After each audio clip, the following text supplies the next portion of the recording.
Salut à toutes et à tous, c'est Revanigno, j'espère que vous allez bien. Bienvenue dans la suite de cette playlist sur le langage de programmation C++.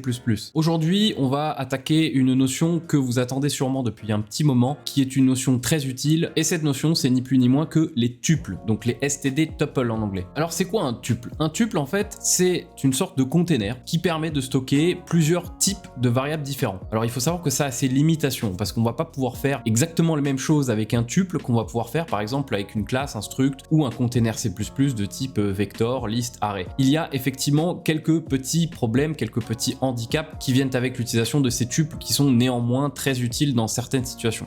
Alors sans plus attendre, plongeons-nous dans le code. Alors déjà, comme pour beaucoup de notions qu'on a vues dans cette playlist, il va falloir qu'on inclue le fichier header qui s'appelle tuple. Alors évidemment, dans ce fichier header, tuple, il y a toutes les implémentations, les définitions de la classe tuple, parce qu'effectivement c'est une classe template. Donc un petit peu à l'instar de toutes les classes qu'on a vues jusqu'à présent, qui faisaient partie de la bibliothèque standard, comme les containers C++, comme les vectors, les arrays, les listes, et même d'autres choses, comme les notions en rapport par exemple avec la parallélisation, enfin le multithreading plutôt, il faut du coup inclure ce fichier header. Alors, il y a plusieurs manières de déclarer un tuple. La première manière, et on va dire la plus simple de déclarer un tuple, c'est d'explicitement le déclarer en appelant son type, c'est-à-dire std tuple, et on ouvre les chevrons. Alors dans ces chevrons, il faut saisir bien évidemment les types de variables qu'on va stocker dans notre tuple. Et c'est là que ça devient un petit peu compliqué, parce qu'effectivement, comme vous pouvez le voir, on est obligé de préciser les types de variables qu'on va entrer dans notre tuple, ou plutôt les types de variables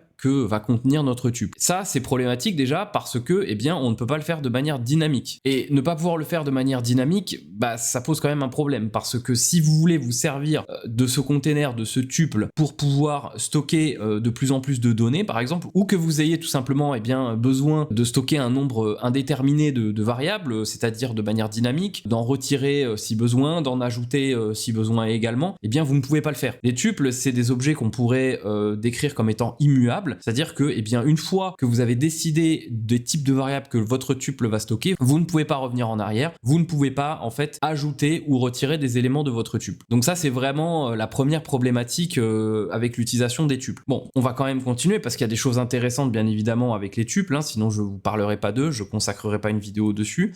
Donc ici, admettons que, eh bien, on prenne par exemple un int, un char et un std string. Donc juste pour être sûr qu'on se sert de tout ce qu'il faut, on va inclure le fichier header string également. Évidemment, si je ne mets pas d'hashtag ou de dièse, ça ne fonctionnera pas. Alors ici, c'est pas fini. Il faut évidemment lui donner un nom. On va l'appeler par exemple my_tuple. Et par exemple, on va initialiser dans notre tuple un int, donc on va mettre 12. Un char, on va mettre par exemple la lettre A. Et un string, on va mettre par exemple hello. Voilà, on a initialisé notre premier tuple. On a déclaré donc notre tuple en le déclarant de manière explicite, en appelant l'intégralité de son nom, de sa définition. Et on lui a donné des valeurs. Bon, c'est ici que ça va un petit peu se compliquer. Pourquoi? Parce que manipuler un tuple, c'est pas aussi, on va dire, trivial que de manipuler un tableau. Dans le sens où, pour pouvoir accéder à une valeur, que ce soit pour la modifier ou la lire, qui se trouverait dans notre tuple, donc par exemple, si on veut accéder à notre int, qui vaut 12 ici, eh bien, faire ceci,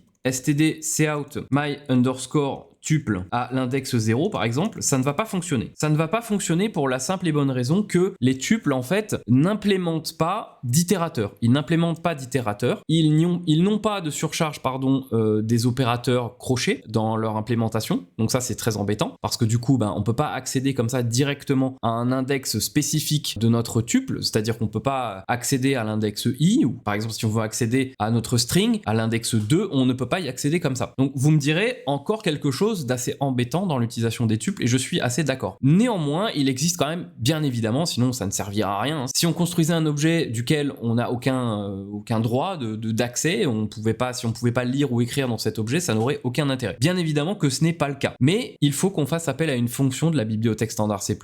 Et cette fonction, c'est la fonction std_get. Alors, on va pas rentrer dans les détails dans cette vidéo en ce qui concerne la fonction std_get particulièrement, on va juste l'utiliser, vous montrer que de toute façon c'est un accesseur de container type tuple, et on va voir qu'il y a une certaine syntaxe d'utilisation de cette fonction std_get. Donc on va taper std_get, et là en fait au lieu de se servir de l'opérateur crochet, on va se servir des chevrons. Alors c'est un petit peu bizarre, c'est un petit peu une première ici dans cette playlist. Pour accéder à un certain indexage d'un élément d'un container, on utilise en général soit les parenthèses, ça peut arriver, soit les crochets. Donc là, en général, c'est comme ça que ça marche. Mais ici, on va utiliser les chevrons. Je ne vais pas rentrer dans les détails de pourquoi ça fonctionne comme ça. C'est une implémentation qui est spécifique à la fonction stdget. Et on va rentrer, par exemple, l'élément 0, puisqu'on veut, par exemple, accéder à 12, donc notre variable de type integer qui se trouve dans notre tuple. Et là, en fait, c'est là que c'est un petit peu embêtant. Enfin, un petit peu embêtant, c'est un petit peu lourd comme syntaxe. Il faut rajouter, bien évidemment, dans les parenthèses, parce que c'est un argument de la fonction stdget, le tuple auquel on veut accéder. Donc, en l'occurrence, il s'appelle my_tuple. Maintenant, si je fais F5, on voit que, eh bien, on a 12 qui s'affiche. Et si on fait la même chose avec d'autres index, par exemple le 1, on va avoir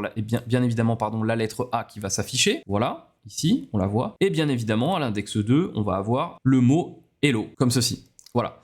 Donc, maintenant, imaginons qu'on veuille modifier une valeur qui se trouve dans notre tuple. Eh bien, on va faire exactement la même chose. Ici, donc, on va revenir à la ligne. On va rappeler la fonction stdget. On va choisir l'index de l'élément qu'on veut modifier. On va prendre par exemple l'index 2. On va modifier le mot hello. Ici, bien évidemment, on repasse myTuple. Et là, on fait égal la nouvelle valeur. Donc par exemple, Revanigno, comme ceci. Et on va réafficher cette ligne entière. On refait F5 et on voit que hello s'est transformé, enfin a été modifié en Revanigno. Donc on voit que notre changement a bien été effectué.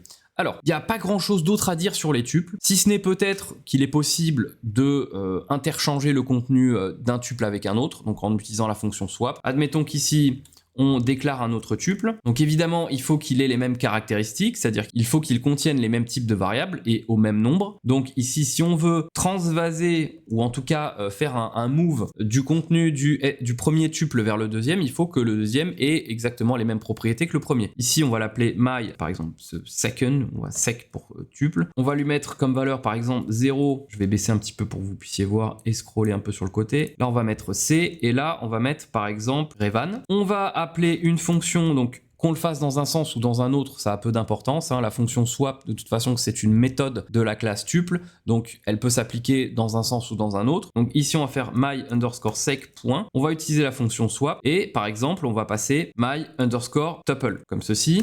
Là, on réaffiche du coup, juste pour vérifier, donc on va commenter ces deux lignes-là, ou plutôt celle-ci et celle-là, parce qu'on sait qu'elles fonctionnent. Et en fait, on va faire un petit affichage de la valeur, d'une des valeurs qu'on a modifiées. Par exemple, ici, on fait donc stdget 2 et on appelle my_sec. Donc je vous rappelle que on s'en fiche, on va pas sauter de ligne, on va peut-être faire, on va faire un petit stdendel. Donc là, je vous rappelle que la valeur qui se trouve actuellement dans mysec, ce n'est plus Revan, mais c'est Revanigno. Donc il devrait avoir swappé le contenu de l'un avec l'autre. Donc si je lance le programme, on devrait avoir Revanigno qui s'affiche. Vérifions, effectivement, c'est bien Revanigno qui s'affiche et on voit qu'on appelle bien le bon tuple qui est le deuxième. Donc on voit qu'on a swappé le contenu de l'un avec l'autre. Bon, maintenant, avant de terminer cette vidéo, parce qu'elle est vraiment courte, je vais juste vous montrer comment, d'une autre manière, déclarer, ou plutôt instancier un tuple. C'est très facile, on va utiliser le mot-clé auto. Donc tout ça, on va le supprimer, on n'en a plus besoin. Vous avez compris, je pense. Donc on va décommenter ceci et on va revenir sur nos deux premières lignes. Donc ici, ce qu'on va faire, c'est qu'on va se débarrasser de l'instanciation, on va dire, spécifique et explicite de notre tuple. On va remplacer tout ça par le mot-clé auto. Donc ici, ce qu'on va faire, structure bindings, je vous le rappelle, dans des crochets, on rentre plusieurs valeurs, donc plutôt des variables, value 1 par exemple, value 2 et value 3. Ici, donc, on enlève le nom parce que, eh bien, on a déjà donné 3 variables à notre déclaration, à notre instanciation. Là, le mot-clé auto, c'est comme si c'était une sorte de tableau de container de 3 variables.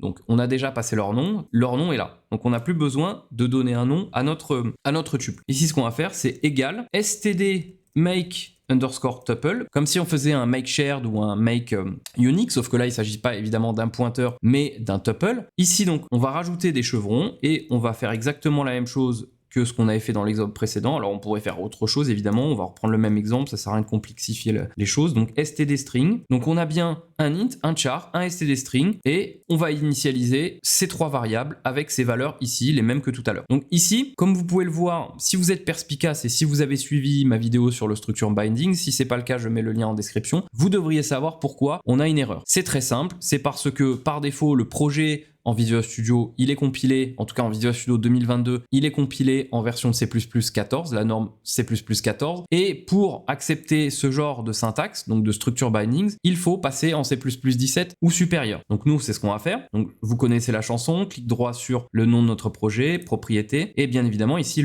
norme du langage C++, pardon, on va passer en C++ 17. Voilà, donc on fait appliquer, ok, et vous voyez que l'erreur a disparu. Donc là, on a bien un tuple qui est construit, et donc du coup, nos trois valeurs-ci font partie d'un tuple auquel on a assigné ces trois valeurs-là. Le problème ici, c'est que regardez, maintenant, quand on fait un std-get de myTuple, qui n'existe évidemment plus, eh bien on a une erreur. Donc comment est-ce qu'on pourrait faire pour faire en sorte d'afficher par exemple une des valeurs de notre tuple précédemment créé? Parce que là, en fait, notre tuple, il n'a pas de nom. Alors, ce qu'on pourrait faire, c'est soit accéder à chaque variable de façon on va dire indépendante. Donc, on pourrait faire par exemple ceci, value 1, là on ferait un espace, value 2, encore un espace et value 3. Donc là si je fais F5, on va avoir les trois valeurs de notre tuple qui vont s'afficher ici. Ou alors, bon, si on veut se simplifier la vie, on peut réécrire l'initialisation de notre tuple de manière différente, ou l'instanciation plutôt de notre tuple, en donnant un nom par exemple auto my underscore tuple. Et ici, donc on n'a plus rien à changer, sauf que cette fois, on pourrait faire par exemple à la place de value 1, std-get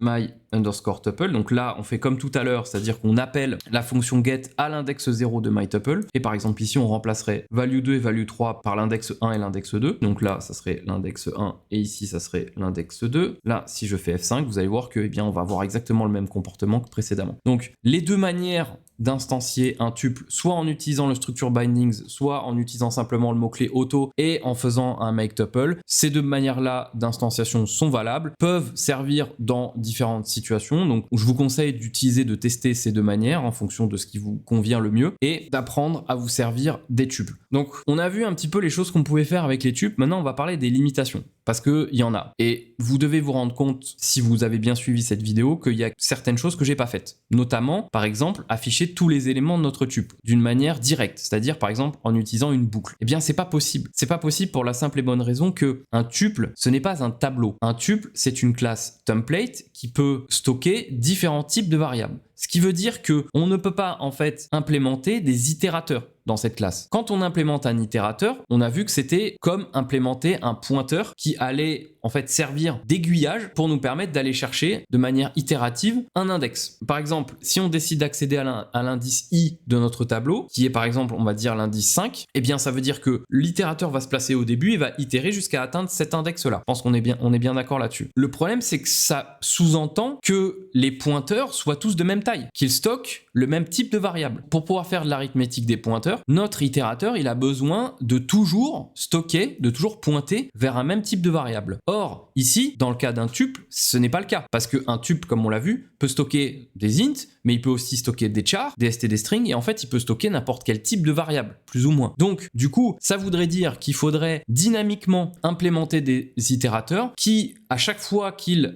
effectueraient une itération, calculeraient la taille en mémoire de la variable vers laquelle il pointe et de la suivante. Donc c'est très compliqué de faire ça, surtout de manière dynamique. Donc il y aurait des techniques pour le faire, on va dire manuellement. On pourrait implémenter nous-mêmes une classe tuple qui pourrait plus ou moins gérer les différents types de variables qu'on lui entrerait, ou en tout cas qu'il stockerait, mais c'est pas trivial du tout. Voilà. Donc ça, c'est la raison principale qui fait que les itérateurs ne sont pas possibles dans les tuples. Et de la même manière, un tableau qui se sert des crochets, donc un tableau par exemple de type C, on a vu que, eh bien, on pouvait itérer grâce à une boucle for, donc qui va itérer à chaque index, mais ça aussi c'est de l'arithmétique des pointeurs, puisqu'on passe de l'index 0 à 1, du 1 au 2, du 2 au 3, en sautant toujours le même espace mémoire. Par exemple, si c'est un int, en passant de l'index 0 à l'index 1, on va sauter 4 octets, etc., etc. Dans un tuple, si on a un integer et ensuite un char, donc ça veut dire qu'il faut qu'on saute 4 octets puis 1. Si on a un std string, bah, ça dépendra de sa taille, donc encore une fois c'est très compliqué. On peut avoir des strings qui peuvent faire 16 octets, 18, 20 octets, mais on peut en avoir qui peuvent faire 50 ou 100 octets. Donc en fait, la taille étant dynamique d'un string, on peut pas implémenter un tuple de manière à ce qu'il utilise non plus l'opérateur crochet pour pouvoir faire une itération. Donc voici la première limitation des tuples. Ensuite, bah, vous voyez que la syntaxe pour accéder à un élément, elle est pas très simple. Enfin, en tout cas, c'est pas